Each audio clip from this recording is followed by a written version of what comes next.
அந்த போலீஸ் ஆபீசரும் அந்த ஹாஸ்பிட்டலுக்குள்ள வர்றான். எதுக்காக வர்றான் அப்படின்னா, அந்த ராமோனை பத்தி விசாரிச்சுக்கிட்டு இருக்கான் இல்லையா, அவனோட டெட் பாடி அந்த ஹாஸ்பிட்டல்ல உள்ள மார்ச்சரியில ஏதாவது இருக்கா அப்படின்றத செக் பண்ண வர்றான். அங்க அந்த போலீஸ்காரனுக்கு ஒரு ஷாக்கிங்கான நியூஸ் ஒண்ணு காத்துக்கிட்டு இருக்கும்.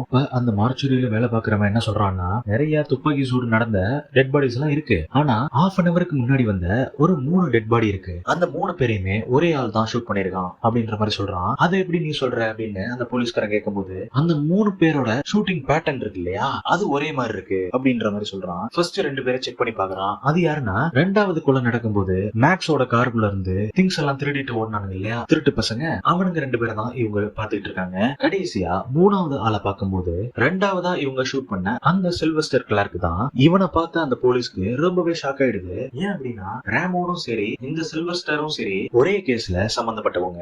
ஏதோ இந்த நைட்டு பெருசா தப்பு நடக்க போகுது அப்படின்ட்டு போலீஸ் ஸ்டேஷன் எல்லாருக்குமே ஒரு அலர்ட்டை கொடுத்துறான்.